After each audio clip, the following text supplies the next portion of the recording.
Thank you. Good morning, Your Highness. Good morning, Minister Larson. My sincere thanks to the Danish Ministry of Environment and Food for the opportunity to be with you this morning.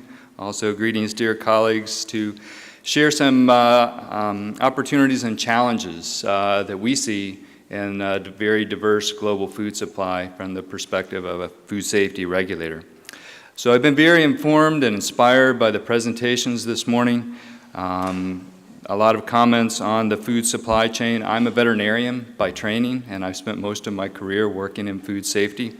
One of the things that's happened since I started my time at the United States Food and Drug Administration is that imports have actually increased dramatically in the United States.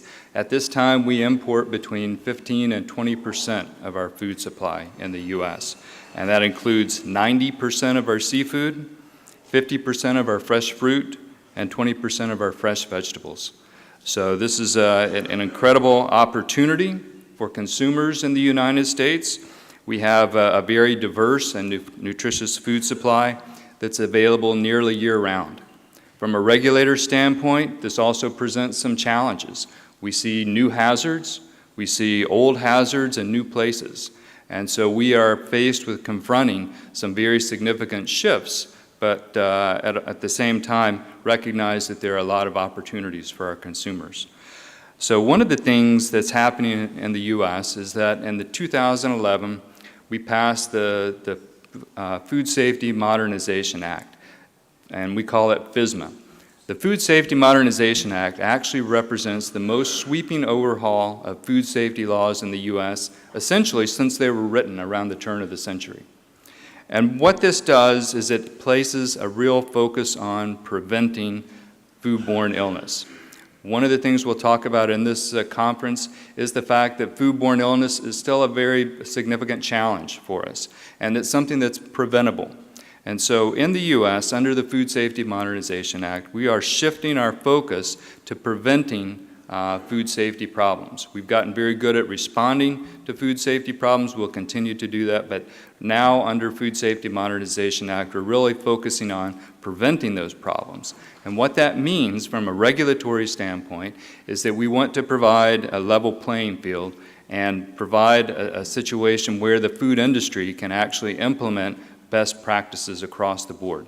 With respect to the suppliers, what this means are preventive control standards that go throughout all the different sectors.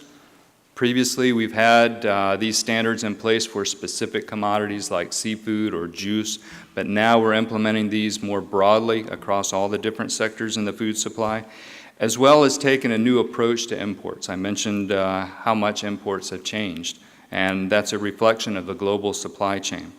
One of the things that we're working on with respect to importers is looking at the responsibilities of importers. So currently, we're aware that there are a lot of good practices that are going on in the food supply chain. And essentially, if you look at Food Safety Modernization Act holistically, what it does is it embodies and reflects a lot of the best practices that have taken place over the last 15 or 20 years in the food supply chain. And a lot of these best practices are underpinned by innovation and technology. And I'll speak a little bit more about those today. But with respect to some of the changes with regard to the imports, we're looking at importers to do additional verifications of their suppliers. We're looking at leveraging a lot of the third-party auditing work that's already going on in the supply chain. So fundamentally, food safety regulation reflects a need to protect and provide assurances to consumers. And as I mentioned, it's underpinned by technology, and this underpinning of technology and food safety regulation is mutually reinforcing.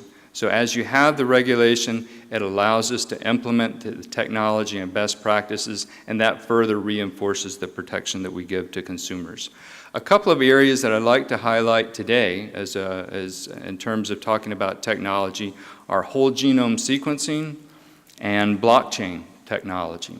And so with respect to whole genome sequencing, this is a technology that's been developing in the last several years, and it really will allow us to have a laser-like focus on attribution for foodborne disease outbreaks. And so we're looking to utilize this technology more widely. FDA is investing in developing a global database where entities, both regulatory colleagues as well as private entities, can contribute sequence information on foodborne pathogens. And we believe compiling this information and then making it available will help all the actors in the food chain to be able to leverage this type of information that will help us to identify problems more quickly.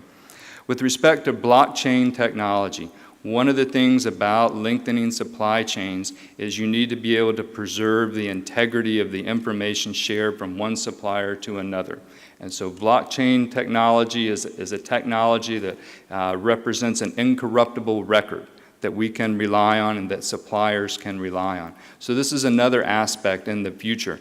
We believe that the regulations that we're putting into place now under the Food Safety Modernization Act are flexible enough to allow suppliers and importers that are providing those verifications to utilize the new technologies to be able to verify and attest to this information. So we think, again, that there's a reinforcing element between technology and innovation in the food supply chain that will ultimately help the consumers to be able to derive the benefits from a global and diverse food supply chain that we see increasing in the future.